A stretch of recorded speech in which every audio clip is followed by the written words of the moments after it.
When does "she's just a friend" stop being believable? After 7 years with my boyfriend, I found out he was cheating with the woman he swore wasn't even into guys. We met at a house party sophomore year. Mark was across the room playing beer pong when he caught my eye. "You're staring," my roommate Chloe said. "He's cute." Mark walked over 5 minutes later. "I'm terrible at beer pong, but great at buying drinks." We went to Murphy's Pub that night. He ordered for both of us without asking. Whiskey sours. "How did you know I'd like this?" "Lucky guess." We closed down the bar talking about everything. Movies, books, our families back home. He walked me to my dorm at 3 a.m., kissed me under the broken streetlight by the library. "I'm going to see you again," he said. It wasn't a question. The next morning, there was a coffee waiting outside my door. Black coffee with 2 sugars. My exact order from the campus cafe. He'd been paying attention. By Christmas break, we were inseparable. Mark fit into my family like he'd always belonged there. My dad taught him to fish. My mom made his favorite cookies whenever he visited. "He's a keeper," she whispered during Thanksgiving dinner. I thought so too. Junior year, I studied abroad in London for a semester. 4 months felt like forever. "We'll Skype every day," Mark promised at the airport. "I'll count down the minutes until you're back." The first month was perfect. Daily video calls, constant texting, care packages with my favorite snacks. Then his calls became shorter, less frequent. "Midterms are killing me," he explained when I asked about our missed Tuesday call. "The time difference is confusing me." I understood. Junior year was brutal for everyone, but something felt off during my spring break visit home. Mark seemed distracted, checked his phone constantly during dinner, yawned through the movie we'd been excited to see. "Are you okay?" "Just tired. This semester's been rough." He barely touched me that week, said he was getting sick and didn't want me to catch anything. I flew back to London with a knot in my stomach. 3 weeks later, Natalie Reyes messaged me on Facebook. We'd lived on the same floor freshman year. "Hey girl, I know this is random, but I saw Mark at the Sigma Chi party last weekend." My heart stopped. He was making out with some blonde girl by the pool. The message sat on my screen for 10 minutes. I read it over and over. My hands were shaking when I called Mark. It was 3 a.m. his time. "Babe, what's wrong?" "Were you at a party last weekend?" Silence too long. "What party?" "Sigma Chi. Natalie said she saw you there." "Natalie who?" "Natalie from my freshman floor. She said you were with someone." Mark laughed, but it sounded forced. "Natalie's always been dramatic. You know that." Did I know that? I barely remembered Natalie from 2 years ago. She seemed really sure it was you. "I was in the library all weekend. Check my Instagram if you don't believe me." His voice was getting defensive. I felt terrible for doubting him. "I'm sorry,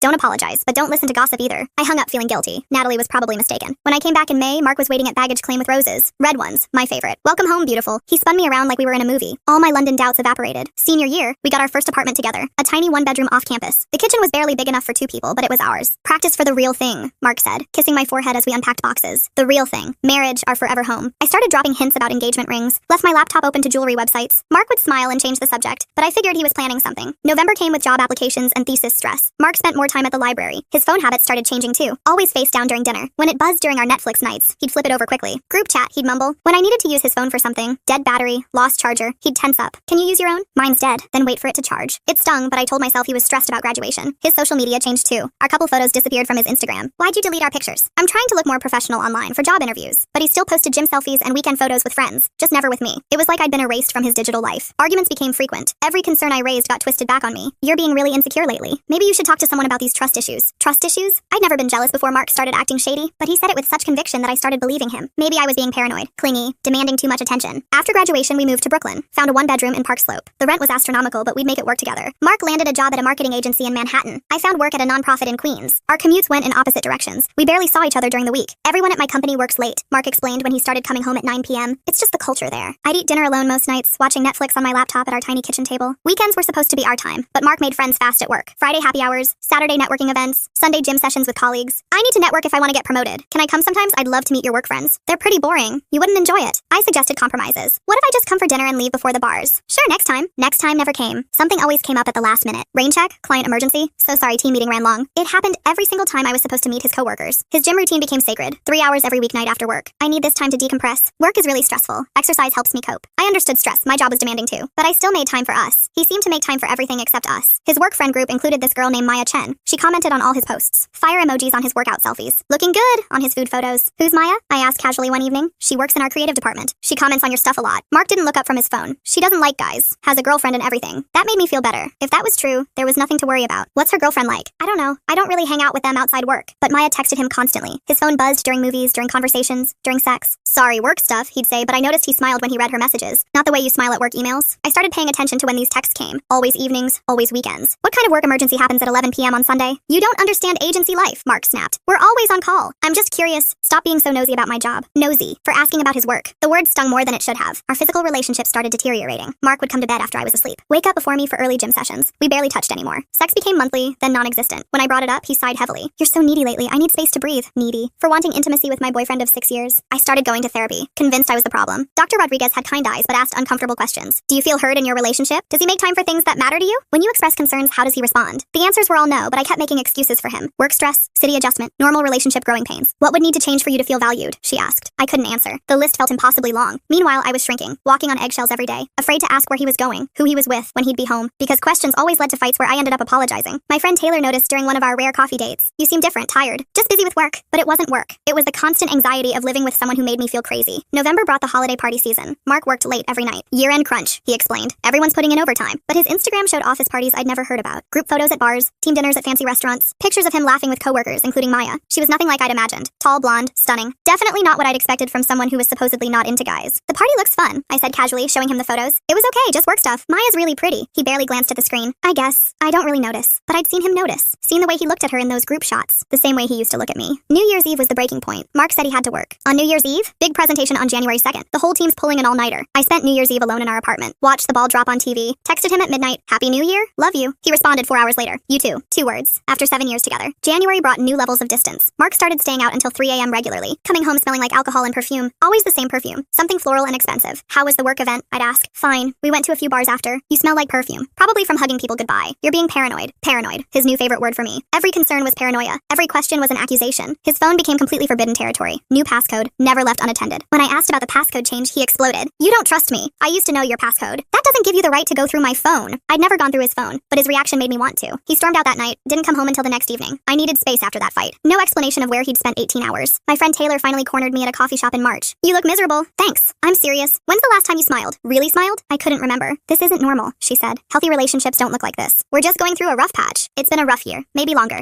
She was right. I'd been making excuses for months. You deserve better than walking on eggshells in your own relationship. That night, I looked at myself in our bathroom mirror. Really looked. When had I become this person? Anxious, suspicious, constantly second-guessing myself? I used to be confident, happy, independent. Mark had turned me into someone I didn't recognize. 2 weeks later, everything changed. Mark said he had a client dinner Thursday night. Sent me a text at 6 p.m. Dinner running late, don't wait up. I decided to surprise him. Walked to the restaurant district near his office around 8 p.m. Maybe we could grab a drink after his work thing ended. I checked 3 restaurants before I found him. Through the window of a wine bar, I saw Mark laughing with Maya. Just the 2 of them. No client, no work group. Maya was leaning across the table, touching his hand while she talked. He was looking at her the way he used to look at me, completely absorbed. I stood on the sidewalk for 10 minutes watching my boyfriend on a date with the woman he told me didn't like guys. I walked home in a daze, sat on our couch until 2 a.m. waiting for him. He came in drunk, humming some song under his breath. How was the client dinner? Good, really productive. The lie rolled off his tongue like he'd practiced it. Who was the client? You wouldn't know them, boring finance people. He kissed my forehead and headed for the shower. I sat there listening to the water run, knowing I just watched him lie to my face. Sunday morning, I tested him. Want to get brunch? Can't. Meeting the guys at the gym. Which guys? Work friends. You don't know them. 2 hours later, I drove past his gym. His car wasn't there. I felt like a stalker, but I had to know. I found his silver Honda in the parking lot of Maya's apartment complex. The same complex I'd driven him to 6 months ago when he said his coworker needed help moving. I'd waited in the car that day while he went upstairs to help. 2 hours to move furniture for someone who was supposedly not into him. Everything clicked into place. All the lies, all the excuses, the late nights, the perfume, the secret phone calls. How long had this been going on? I drove home and opened my laptop. Started researching Maya Chen. Her LinkedIn showed she worked at Mark's company. Her Instagram was public. Photos of her at restaurants I recognized. Places Mark had claimed to be at work events. A picture from last weekend at a rooftop bar. The same night Mark said he was at the gym. She was wearing his Columbia sweatshirt in one photo. The one that had gone missing from our laundry. I screenshotted everything. Building a case I hoped I'd never need to use. Tuesday night, Mark came home cheerful, almost giddy. Good day, I asked. Great day. Really productive meetings. He showered and changed into his nice jeans. Sprayed cologne. Going out? Just meeting some work people for drinks. Another lie. I was sure of it now. Have fun. Don't wait up. Might be a late one. He kissed my cheek and left. I waited an hour, then drove to Maya's apartment. His car was there again. This time I parked across the street and waited. At 11 p.m. they came outside together. Mark had his arm around her waist. They kissed under the streetlight like we used to do in college. Long, passionate, not a friendly goodbye. I took pictures with my phone. Hands shaking, heart pounding. Concrete evidence of what I already knew but hadn't wanted to believe. Mark came home at 1 a.m. smelling like her perfume. How were work drinks? I asked from the couch. Fine, just caught up with the team. You smell different. Do I? Probably from the bar. It was smoky in there. Another lie. The bar he'd claimed to be at was non-smoking. I went to bed before he did. Lay awake staring at the ceiling. 7 years. 7 years with someone who lied as easily as breathing. Thursday night was the final straw. Mark said he had a networking event. Put on his best shirt, the one I'd bought him for his birthday. Wish me luck.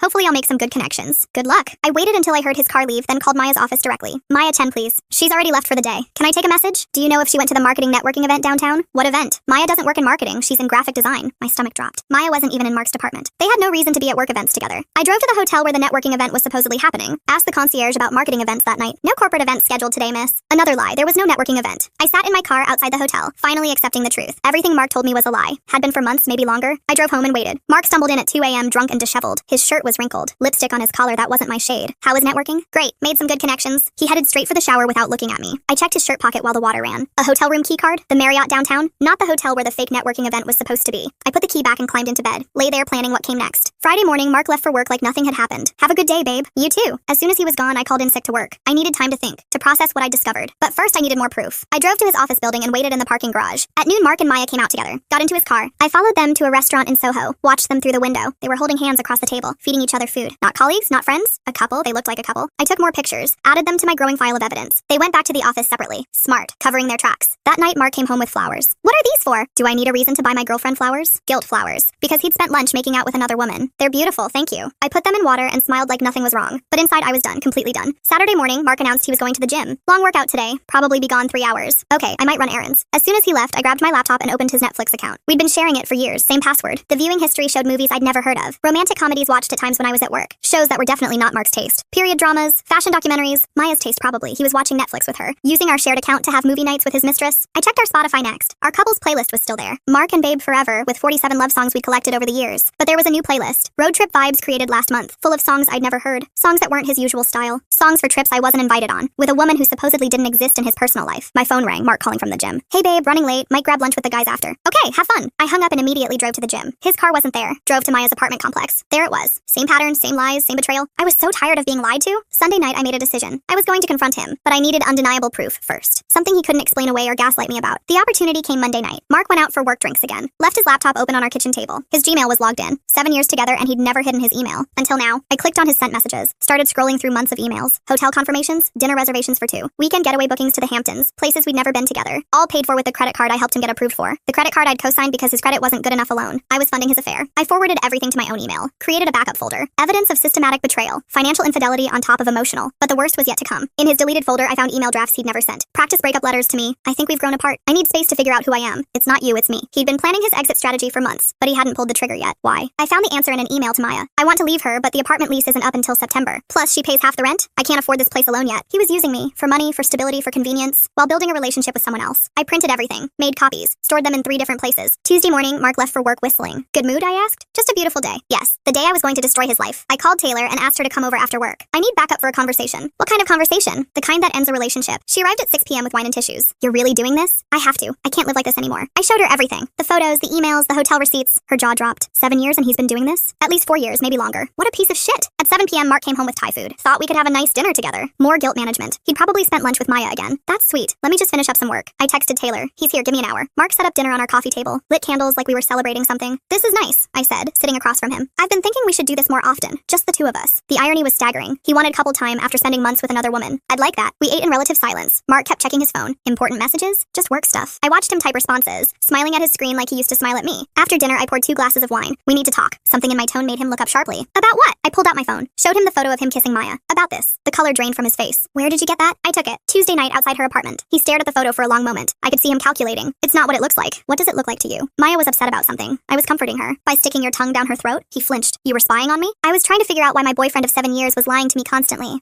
I pulled out the next piece of evidence, hotel receipts. Care to explain these? His hands were shaking as he looked through them. Those are for work travel. To hotels in Brooklyn, where you live. No answer. I showed him the email drafts, the breakup letters he'd never sent. Or maybe you can explain why you've been practicing breaking up with me? He put his head in his hands. You went through my email? You went through another woman. Which violation is worse? Taylor knocked on the door right on cue. That's my backup, I told Mark, in case you try to gaslight me again. I let Taylor in. She nodded at Mark coldly. So this is the cheater. Taylor, this isn't your business. It became my business when you turned my friend into an anxious mess. I pulled out the printed emails. All of them. I know about the apartment lease, about using me for rent money. I know about the credit card. About funding your dates with my co-signature. I know about Netflix, about Spotify, about every lie you've told for months. Mark looked at the pile of evidence like it might catch fire. Let me explain. Explain what? 4 years of cheating? It wasn't 4 years. Natalie saw you with Maya in college. You told me Natalie was lying. His face went white. How do you? I remember everything now. Every time you made me feel crazy for having reasonable concerns. I stood up, walked to our bedroom, came back with a suitcase. Pack your shit. You're leaving tonight. This is my apartment too. Is it? Because according to your emails, I'm the one paying for it. Taylor stepped forward. You heard her? Pack your shit. Mark looked between us like he was seeing me clearly for the first time. We can work this out. Work out what? Your 4-year affair? I love you. No, you don't. You love having a safety net while you play house with someone else. I pulled out the last piece of evidence. His search history from my laptop. Engagement rings under $3,000. Best proposal spots in NYC. Wedding venues in Brooklyn. His mouth fell open. You were planning to propose to her. With money I helped you save. That's not. Were you going to invite me to the wedding? He couldn't answer. The evidence was overwhelming. How long? I asked. What? How long have you been planning to leave me for her? Silence. How long, Mark? 6 months, he whispered. But you were going to wait until the lease was up. He nodded. Use me for rent money until September, then dump me for your mistress. It wasn't like that. That's exactly what it was like. I handed him the suitcase. Pack, now, before I change my mind about being civil. Mark stood up slowly, looked around our apartment like he was seeing it for the last time. Where am I supposed to go? Maya's. Isn't that where you spend half your time anyway? She doesn't know I'm leaving you. The admission hit like a slap. She doesn't know? I was going to tell her, so you've been lying to both of us. Mark started crying. Actually crying. I never meant for it to go this far, but you let it. Every day for months. I do love you. You love having me as backup. There's a difference. He packed in silence. Taylor and I watched from the couch. 7 years of shared life going into 2 suitcases. When he finished, he stood by the door. What about us? There is no us. There hasn't been for a long time. 7 years? You threw away 7 years the minute you chose to lie to me. He left without another word. I locked the door behind him. How do you feel? Taylor asked. Free. And I meant it. The next few weeks were a blur of practical arrangements. Changing locks, removing Mark from bank accounts, getting his name off the lease, blocking his number. He tried calling from different phones, left voicemails begging for another chance. I made a mistake. I choose you. Maya means nothing to me. I deleted every message without listening to the full thing. Through mutual friends, I heard he moved in with Maya within a week. So much for needing time to figure out the apartment situation. 2 months later, I got a text from an unknown number. This is Maya. Can we talk? I ignored it, but she texted again the next day. Please, it's important. Against my better judgment, I agreed to meet her for coffee. She looked terrible. Dark circles under her eyes, hands shaking. Thank you for coming. What do you want? To apologize and to warn you? Warn me about what? Mark has been texting other women. I found messages on his phone. The irony was perfect. How does it feel? I asked. What? Being the one who gets cheated on? She started crying. Terrible. I can't sleep. I can't eat. Now you know how I felt for months. I'm so sorry. For everything. I knew he had a girlfriend and I didn't care. Why are you telling me this? Because I realized what kind of person he is. What kind of person I became. She wiped her eyes with a napkin. He's been seeing his ex-girlfriend. The one before you. Of course he had. Mark was a serial cheater. He told me you guys were basically roommates, that it was over. We were planning our future together. I know that now. I found your photos on his phone. The violation hit me again. He'd kept pictures of us while cheating. Why did you believe him? Because I wanted to. Because he made me feel special. Until someone else made him feel more special. She nodded miserably. I broke up with him yesterday. Good for you. He said he'd choose me over her. Just like he said he'd choose me over you. He doesn't choose anyone. He keeps everyone as options. We sat in silence for a moment. I'm sorry I helped him hurt you. I'm sorry he's hurting you now. And I meant it. Despite everything, I felt bad for her. She'd been manipulated too. Just differently. After she left, I felt a strange sense of closure. Mark hadn't changed. Probably never would. But I had. I was stronger now. Smarter. I'd learned to trust my instincts instead of gaslighting myself. 6 months later, I started dating again. Slowly. With strict boundaries and zero tolerance for lies. The first guy seemed nice until he criticized my restaurant choice. Old me would have apologized. New me left. The second guy was great until he mentioned still sharing Netflix with his ex. Red flag next. The third guy, David, was different. Honest about his past. Consistent with his words and actions. When he said he'd call, he called. When he made plans, he kept them. This feels too easy, I told Taylor after our 5th date. That's because healthy relationships are supposed to be easy. They don't require detective work and anxiety. When I told David about Mark, he listened without judgment. I'm sorry you went through that. No one deserves to be manipulated. He didn't try to fix me or rush my healing process. Just gave me space to trust again at my own pace. A year later, I was genuinely happy. Not performing happiness or walking on eggshells. Just content. At peace with my choices. I'd learned that love shouldn't make you question your sanity. That the right person won't make you feel crazy for having reasonable expectations. I heard through friends that Mark was engaged to someone new. A 22-year-old from his office. I felt sorry for her. Hoped she'd figure out what he was sooner than Maya and I did. But mostly I felt grateful. Grateful that it wasn't me anymore. Grateful for the hard-won wisdom that came from surviving his manipulation. Mark taught me what I wouldn't accept in a relationship. David showed me what I should expect instead. Both lessons were valuable. One just cost me more to learn. I am exactly where I'm supposed to be.